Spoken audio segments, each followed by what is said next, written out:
The first thing people remember about that night is not the gunmen, the locks, or the panic. It's the silence. A silence that settled into the restaurant like a verdict, just after the click of metal sliding into place. Lune was not the kind of place where anything dangerous was supposed to happen.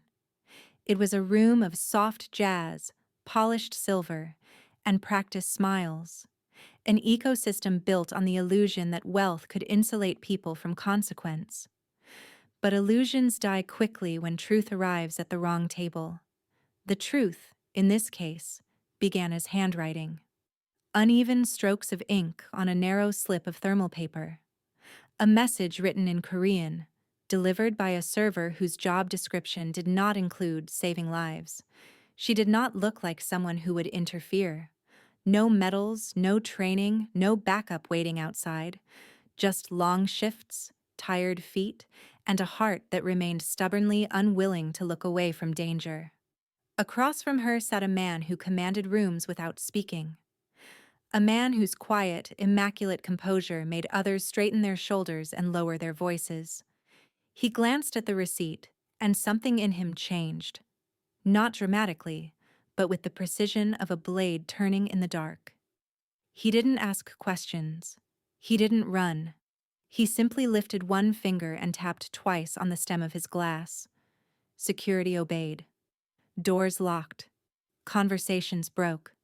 And in a single breath, a fine dining restaurant transformed into a quiet battlefield. Chandeliers still shining, wine still breathing, danger now seated at every table. If you're new here, watch closely. This story unfolds in whispers, not explosions. Want more stories like this one? Stick around. The next chapter is already waiting in the dark. The restaurant did not erupt into panic. Not yet. Fear, like poison, works best when it's slow. When it has time to circulate through the bloodstream, numbing logic before it reaches the heart. What happened instead was stillness. Dozens of wealthy patrons poised mid-sentence, mid-sip, mid-smile, now suspended in a tableau of uneasy anticipation. A maitre d' moved toward the entry doors, trying the handle he had locked only seconds earlier at the gesture of the man at table 13. His fingers remained wrapped around the brass lever even after it refused to yield, like he could unlock the situation if he just pulled hard enough. "Sir, it's jammed," he whispered. It wasn't jammed, it was secured. Someone, somewhere inside the building, had applied a secondary lock. The kind used not to keep intruders out, but to keep occupants in. A subtle, invisible inversion of safety. He didn't stand, didn't shout orders, didn't posture or bluster or reach for theatrics. His power was quieter than that. An efficiency of presence rather than of volume. He examined the receipt again, as if looking for nuance in the warning he had already understood. Ink strokes, slightly smudged from haste, cut. Through the illusion of a normal night, 당신의 남자들이 당신을 죽이려고 합니다. Your men are trying to kill you, not a metaphor, not a threat scribbled by a crank, a statement of fact, delivered openly, in the middle of a restaurant, by a stranger who shouldn't have known it. She stood by the table with professional stillness, but her pulse beat visibly at her throat. Years of hospitality training taught her how to smile, how to pour, how to be invisible. She had never trained for this. She did not know the man's name, did not know what he led or what he owned or what wars followed in his shadow. But she knew danger when she saw it. The expensive suit, the glass-cut cheekbones, the presence that made space wherever he walked. Predators wore different uniforms in different parts of the world. This one wore a tailored suit and understatement. He was not startled, not angry. He was disappointed. Like betrayal was not shocking, only inconvenient. He lifted the receipt, folded it, slid it beneath his palm with the casual ease of a man who had hidden evidence before. "What did you see?" he asked. Not accusatory, not frightened, curious. The server swallowed. She hadn't meant to write anything. She had meant to keep her head down, do her shift, collect her tips, and keep her job. But she had walked past the open kitchen door minutes earlier and heard voices not meant for her. Low voices, urgent, confident in the assumed invisibility of the working class. He dies tonight. Quiet, quick, no mess. She paused, breath caught between steps. We do it here. Here. In this restaurant. She kept walking, tray steady, smile fixed. But something inside her had leaned forward, alert. She'd worked enough double shifts to recognize exhaustion. She'd worked enough closing shifts to recognize violence. So, when the bill printer spat out the receipt with its blank back, she grabbed a pen without thinking. Not because she believed she could save him, but because she believed someone should try. The man at table 13 nodded once, absorbing her explanation with the patience of someone who'd heard worse. Which voices? He asked. The chef, and someone from the bar. He lifted a brow, not surprised. Names? She hesitated, not for fear of reprisal, for fear of being wrong. The bartender is called Malik. And the chef? She exhaled. Elias. Something in the man's eyes changed, not softening, hardening. The way metal hardens after fire. Elias has been with me for 7 years, he said quietly. His understatement made the math effortless, trust broken, time wasted, loyalty delusionary. She said nothing. There was nothing she could say. 2 glasses of Bordeaux sat between them, untouched. Perfect wine, perfect pairing. A bottle of something aged, structured, expensive enough to make sommeliers talk in breathless poetry. But the wine suddenly looked different.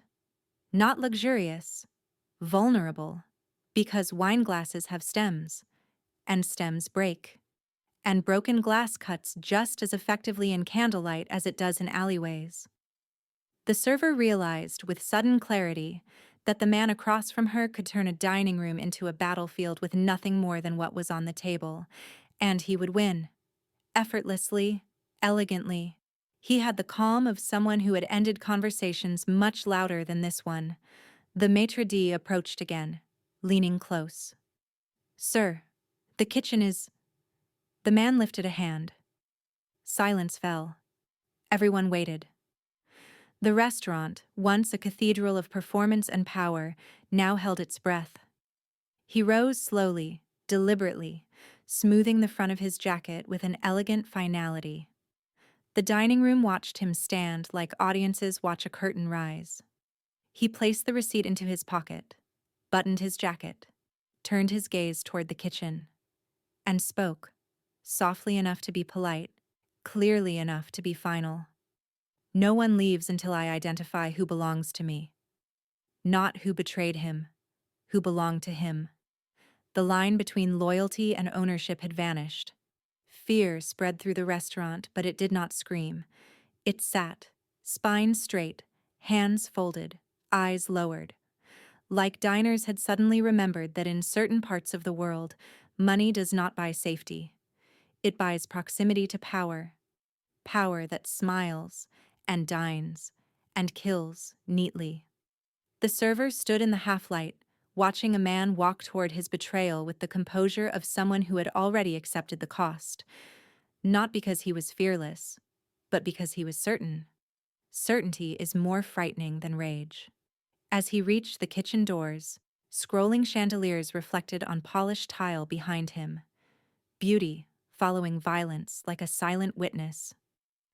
The server took a step after him before she realized what she was doing. And that was the moment everything changed. Not when the doors swung open, not when voices rose, not when knives left their trays, but when she followed him. Because the story wasn't about the man who walked into danger, it was about the woman who walked in after him, with no weapon, no plan, no armor, only instinct, and a handwritten warning. The doors to the kitchen at Lune were not designed to be ominous. They were stainless steel, double swinging, with tiny round porthole windows that framed bursts of motion, flashes of white jackets, steam, the brief flare of open flame. They were the last threshold between performance and preparation, between what guests were allowed to see and what they were not. That night, they became something else, a border. The man with the charcoal suit reached the doors with the unhurried pace of someone walking to his own car, not toward a potential execution. He did not look back. He did not raise his voice. He simply pushed the right-hand door with the flat of his palm. It swung inward on a wash of heat and noise. For a moment, Amara stayed where she was. She could have stayed there forever, half hidden behind a pillar, name tag glinting under chandelier light. One more anonymous server in a black vest and borrowed shoes. No one would have blamed her. No one would have remembered her. Then June's eyes found hers from across the room. He stood by the side station, a water pitcher clutched so tight his knuckles had gone white. His gaze ricocheted from the locked door to the kitchen to Amara and back again, like a trapped animal searching for a gap in a fence. He mouthed a single word in Korean, one she did know. Gajima. Don't go. Her body did the opposite. She set her tray down on the nearest empty table. A woman in diamond earrings started to complain about her unfinished dessert, then thought better of it when she saw Amara's face. Her heart had climbed somewhere behind her tongue. Every step toward the kitchen doors felt like it deepened a debt she didn't know how to pay. As she reached the threshold, the temperature jumped. The dry chill of the dining room gave way to humid heat, dense with steam and the metallic tang of cooking equipment. The soundtrack shifted from piano and polite conversation to the bark of orders and the hiss of sauces hitting hot pans. And then that sound began to stutter too, because the man in the charcoal suit had walked into the center of the kitchen and stopped. Elias, the head chef, stood at the pass, a ladle in one hand, a towel in the other.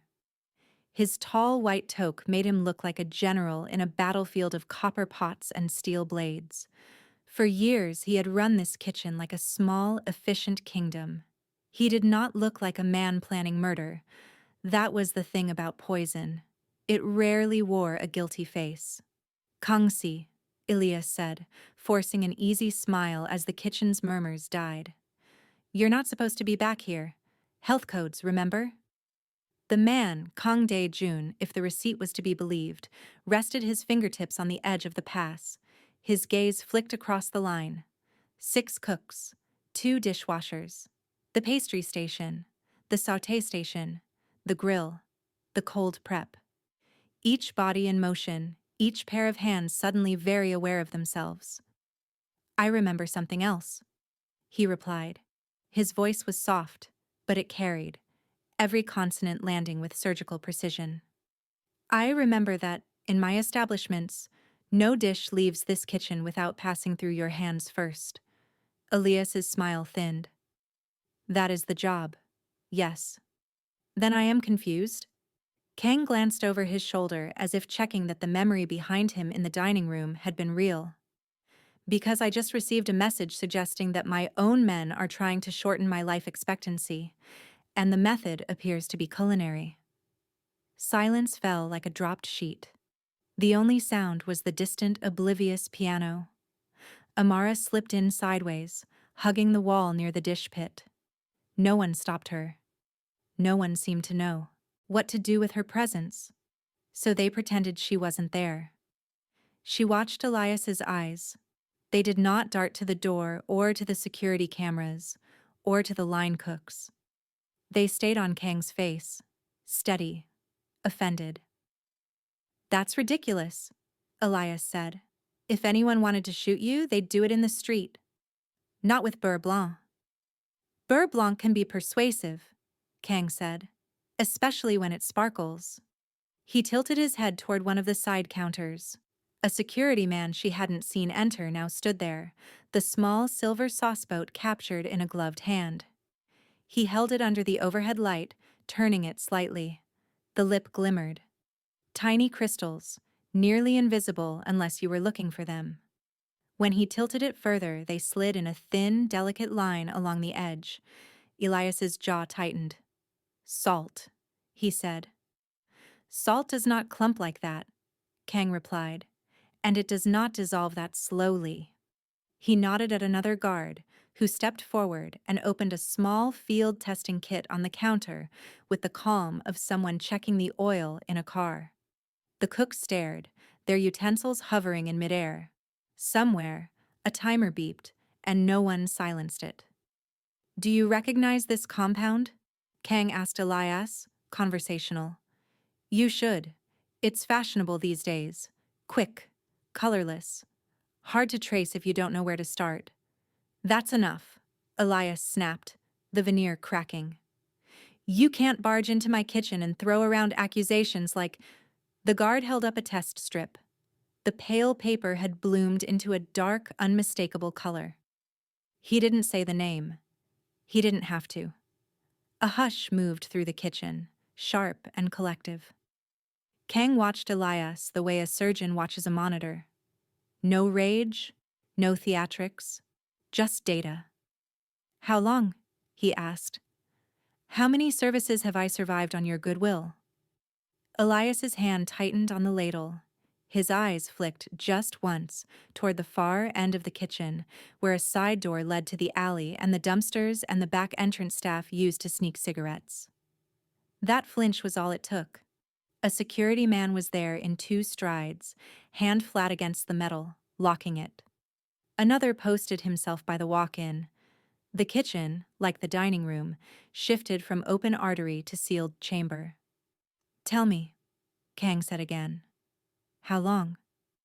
Elias exhaled, a short, sharp sound. "Tonight was the first," he said. "You're not as important as you think you are." It was a lie. Amara could feel it, the shape of it in the way the line cook suddenly refused to meet anyone's gaze, in the way June hovered at the dish sink, shoulders hunched like he was waiting for a blow. She had learned to listen to bodies as much as to words in the nursing home, in the ER, in the hospice. Pain spoke in posture, fear spoke in stillness. "You disappoint me," Kang said, almost gently. "I was prepared to hear that you were clever." Elias snorted. "Poison is clever." "No," Kang replied. "Poison is lazy. Clever is getting close enough to put a knife in me without anyone seeing." He stepped around the pass. The movement was unhurried, but the effect was seismic. Cooks instinctively backed away, creating a narrow aisle of polished tile between double rows of stainless steel. In that narrow corridor, the world was reduced to 3 people: a man who had ordered, a man who had obeyed, and a woman who should not have been there at all. "You're making a mistake," Elias said. Sweat beaded at his temples now, breaking through the professional calm. "I was protecting this place. Protecting you." "By seasoning my food with nerve agents?" Kang arched one eyebrow. "I am overwhelmed by your concern." "It wasn't my idea." Elias's voice dropped, urgency cutting through his facade. "You think I'd risk everything for this alone? There are people above you in this city. Men who think you've gotten soft. They came to me. I said no at first. Then they told me what would happen to my son if I refused. There it was. The word that changed everything. Son." It hung in the air for a heartbeat, heavier than poison. Amara saw it land in Kang's posture, a fractional pause, a shift in weight, like a punch had grazed his ribs. "You have a son," he said quietly. "Yes." "Where is he now?" Elias hesitated. "With his mother. Out of town." Kang watched him. The gaze was not kind, but it was not as cold as it had been moments before. "You chose badly," he said. "But not for simple greed. That makes you weak. Not irredeemable." Elias let out a shaky laugh. "You sound like a priest." "Priests forgive," Kang said. "I don't." He turned slightly, just enough to catch Amara in his peripheral vision. It was the first time he had acknowledged her since stepping through the doors. "You," he said. "Come here." The world narrowed. The hiss of pans, the beep of timers, the rustle of starched coats. All of it blurred as Amara stepped into the center aisle. Her shoes squeaked once on the tile. She stood beside him, close enough to see the faint sheen of perspiration at his hairline, the shadow of stubble along his jaw, the steady rise and fall of his chest. "This is the woman who warned me," Kang told Elias. "The one your friends did not account for." His tone made it sound like a simple oversight, a miscalculation in a ledger, not the reason everyone in the room was still breathing. Elias looked at her properly for the first time. His expression twisted, not with recognition, but with fury that so much depended on someone he had never bothered to see. "You have no idea what you've stepped into," he told her. "They'll kill you for this. They'll kill all of us." Amara's throat was dry, but her voice worked. "Then maybe," she said, "you should help us make it harder." The words surprised her as much as they did them. Kang's mouth curved, not into a smile exactly, but into something bordering on approval. "Interesting," he murmured. "She assumes there will be a we." He looked back at Elias. "You're going to make a phone call," Kang said. "You're going to tell your new friends that the plan worked, that I'm not feeling well and will be leaving soon. You'll ask them to meet you outside, near the service alley. You will use whatever phrases you normally use to discuss betrayal over canapes." "And then?" Elias asked. "And then," Kang said, "we will see who this city actually belongs to." He stepped back, giving the chef a small, precise nod that was not quite permission and not quite threat. Amara realized suddenly that all of this, the locked doors, the testing kit, the questions, had not been about outrage. It had been about rearranging the board. Kang Dae-jun had walked into his own attempted murder and turned it into an opportunity. There was a reason men like that lived longer than they should. And for the first time since she'd written the words on that receipt, Amara understood just how far from ordinary her life had drifted. She had crossed a threshold. She wasn't sure if there was a way back. Kang turned toward her again. "You're coming with me," he said. It wasn't a question. "You've already chosen a side. Don't make the mistake of doing it from the wrong room." For a heartbeat, the kitchen doors behind her seemed to whisper escape. The dining room, the street outside, a subway, her mother's apartment, all the old roots of her ordinary life. Then she nodded. "Okay." The decision settled into her bones like a second pulse. Above them, the exhaust fans hummed, indifferent. Somewhere far away, the piano kept playing. And the night, having tilted once, began to tip further.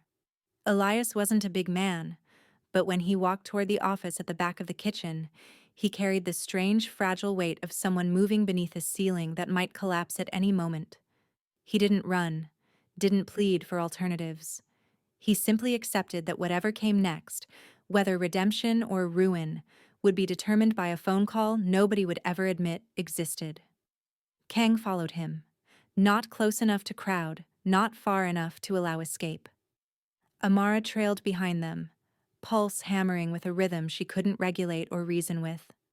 She didn't know which part of her was louder, her heartbeat or her thoughts.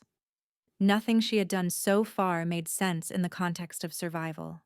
The sane thing would have been to deliver the gnocchi, pick up her tips, and go home to her mother's rent-controlled apartment, where student loan letters and cracked tiles waited like familiar ghosts. But sanity had dissolved the moment she wrote in hasty Korean on a stranger's receipt, "You are being poisoned." Her handwriting had sentenced an evening to war. The door clicked shut, behind them. The office wasn't glamorous. A battered desk, stacks of invoices, a dented fridge that hummed with cheap energy. But there was one thing Amara noticed instantly. No cameras. A deliberate blind spot. created not for privacy but for plausible deniability. Men in dangerous industries always left one room unwatched, so truths could occur without becoming evidence. Elias picked up his cell phone, a simple device, stained with the oils of countless kitchen shifts. He dialed from memory, pausing only once, to steady the breath in his lungs. "Don't speak unless I tell you," he murmured to Kang without looking up. Kang didn't respond, but the silence felt like permission. The line connected. A voice answered. Male. Smooth. Like cashmere tailored around sharp bone. "Status?" Elias swallowed. His voice shifted into something practiced. Professional. Measured. Subordinate. "It's done. Toxin administered. He's deteriorating fast." Amara's stomach clenched. The ease of the lie was chilling. "Good. Location?" "Service alley. 20 minutes. Minimal surveillance." "Clean crew or extraction?" "Extraction. He's worth more breathing." Kang's expression didn't flicker, but his eyes sharpened infinitesimally. The voice on the phone shifted. Warmer, somehow. "You've done well. You'll be compensated." Elias closed his eyes, a tremor running down his spine. "For my son?" "Of course." The sentence held a cruelty. People who made assurances like that only did so because they controlled both the danger and the salvation. Elias ended the call. His hand shook as he placed the phone down. "They'll have 3 men at first. More following. You'll need to move fast." Kang nodded once, the nod of a man who calculated consequences like accountants calculate margins. Then he surprised her. "You're coming too." Elias blinked. "What?" "You set this in motion. You know their voices, their rhythms, who answers to who. I may need that." "And if they see me?" "Then you die," Kang said simply. The cruelty wasn't personal. It was math. Elias laughed once, breathless. "God, you haven't changed." "No," Kang replied. "I've run out of time to pretend I might." They moved quickly. Kang survived by minimizing talk, not maximizing threat. He stripped the plan of narrative, leaving only function. "Walk together. Don't break formation. You two stay behind me. If I fall, Elias runs left, you run right. No heroics." "Who said I'd be heroic?" Amara muttered. "You wrote on a stranger's receipt," he said. "That's either madness or heroism. I haven't decided which." She didn't have the breath to answer. Elias grabbed a chef's coat from a rack and shrugged into it. It was a ridiculous uniform for an execution scene, but it restored a fraction of dignity to a man marching toward his own reckoning. Kang checked a weapon. Small, compact, built to hide beneath refinement.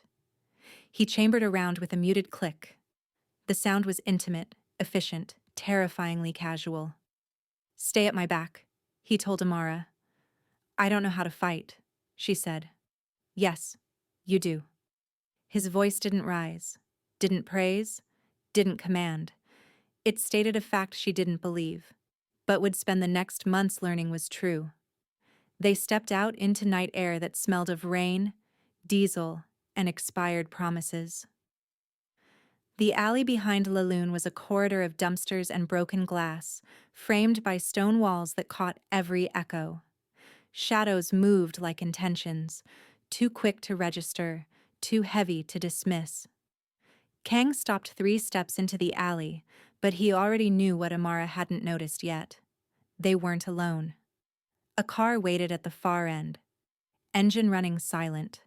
Lights off. 3 silhouettes leaned against it. Relaxed, almost bored. Professional predators didn't need to posture. Their existence was threat enough. One stepped forward. He didn't look like a killer.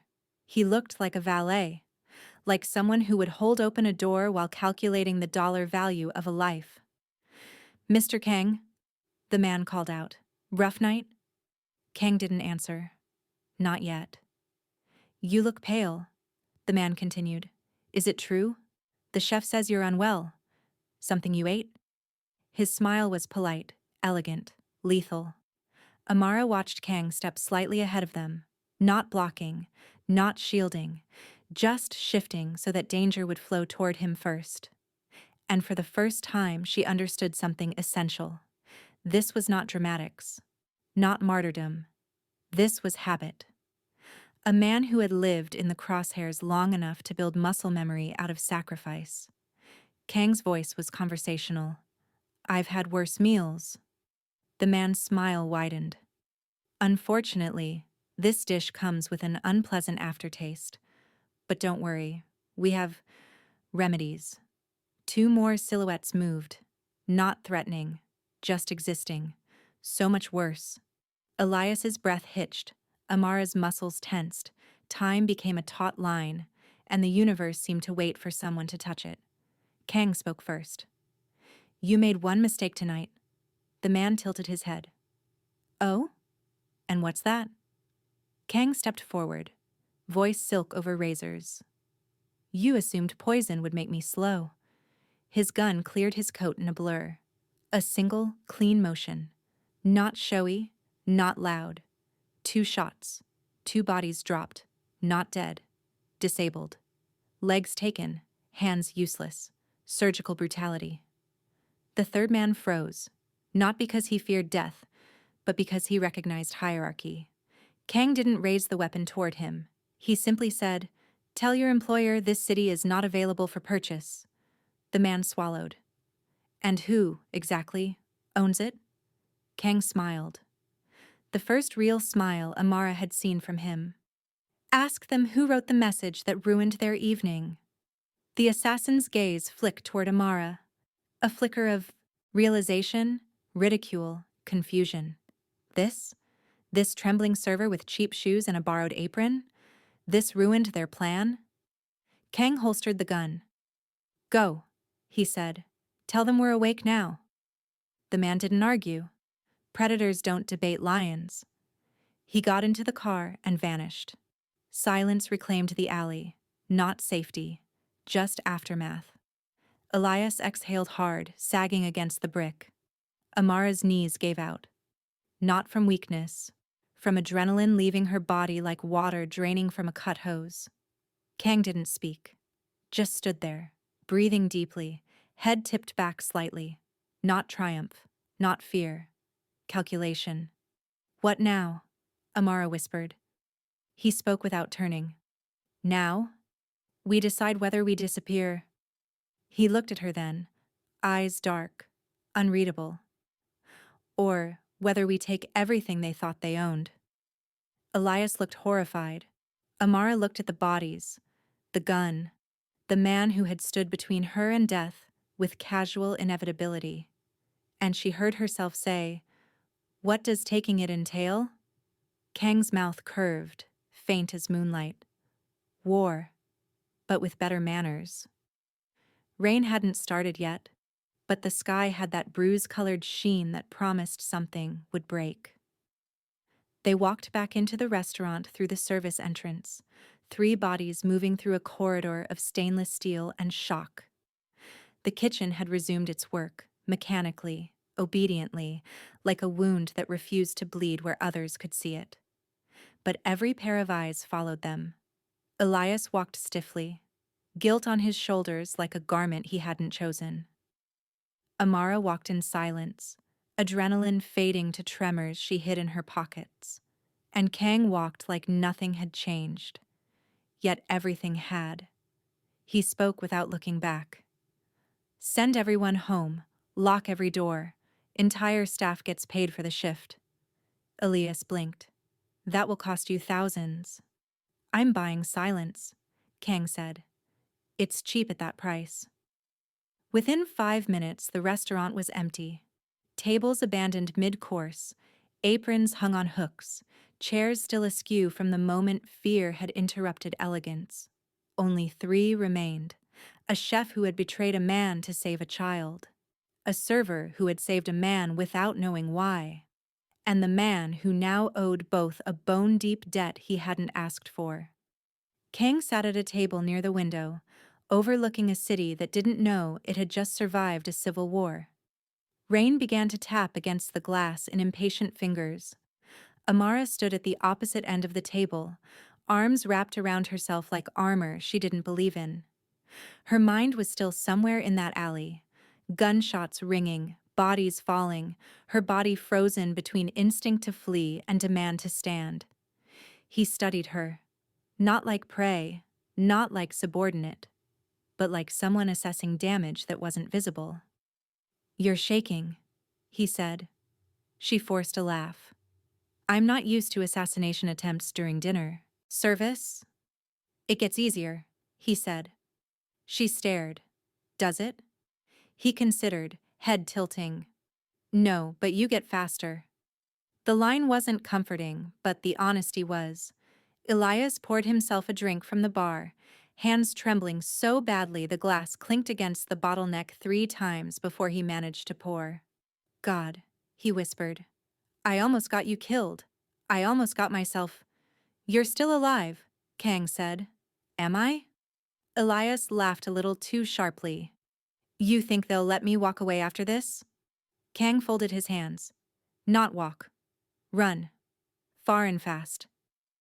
"My son." Kang cut him off, not unkindly. "I'll take care of him." Elias looked up, startled. "Not because of you," Kang said. "But because someone threatened a child to rush you into a corner. That's an unforgivable tactic. It changes the rules." Amara leaned forward. "What rules?" Kang's gaze shifted to her. Slow, deliberate, like a man selecting words that would not be misunderstood. "There are lines, even in our world. Violence is transactional. Loyalty is currency. But children?" His jaw tightened. "Children are not leverage." A beat. Elias sank into a chair.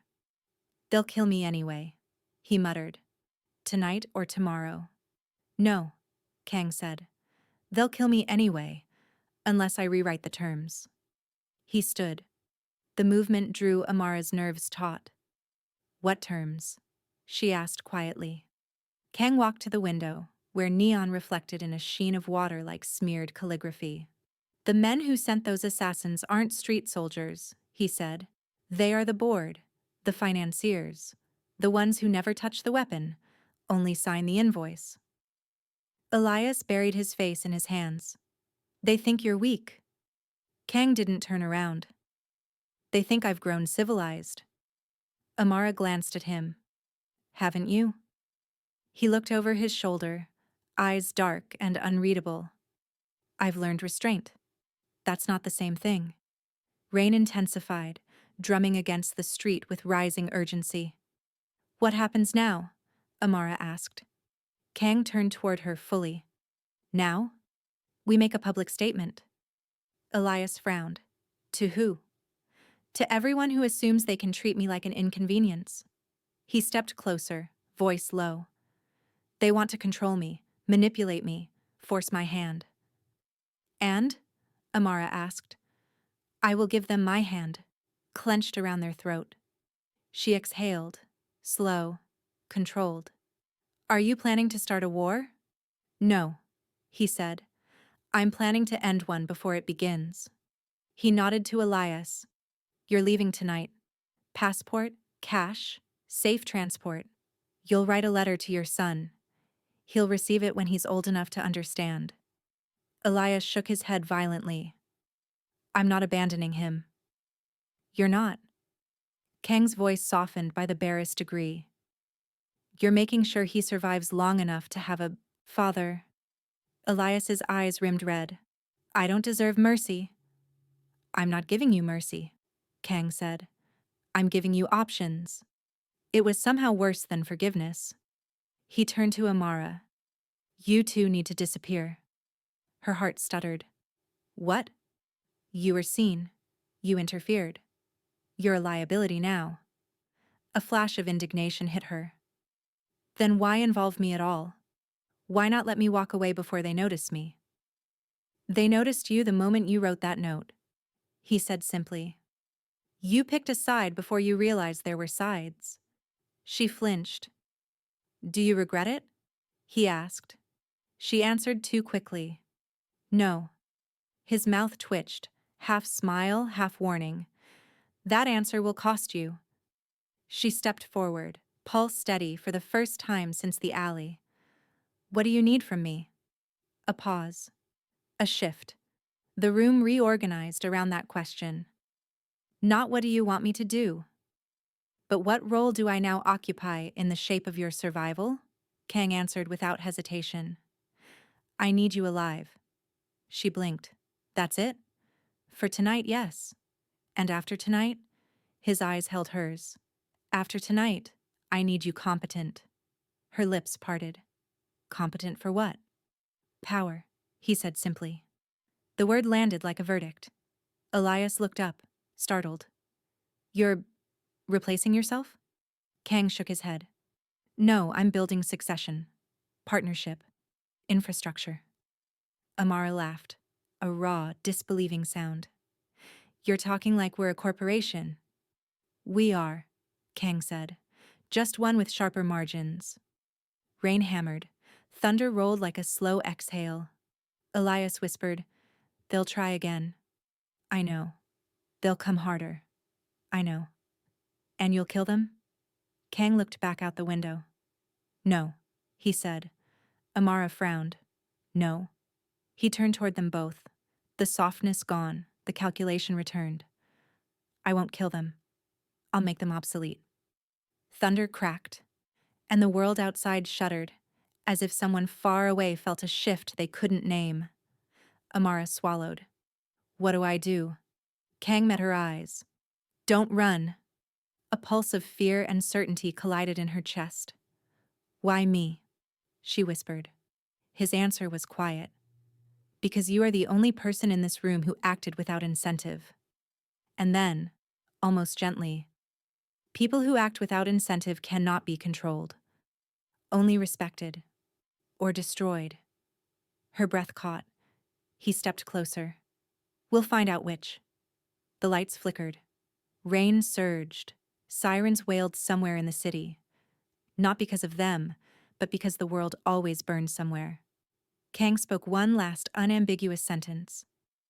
At dawn, we go to the people who tried to kill me and negotiate the future of this city. Elias stared. With violence? With clarity. Amara's heartbeat felt like thunder. And if they refuse? Kang didn't smile, but something in his expression sharpened into promise. Then Chicago will remember tonight as the last moment before the rules changed.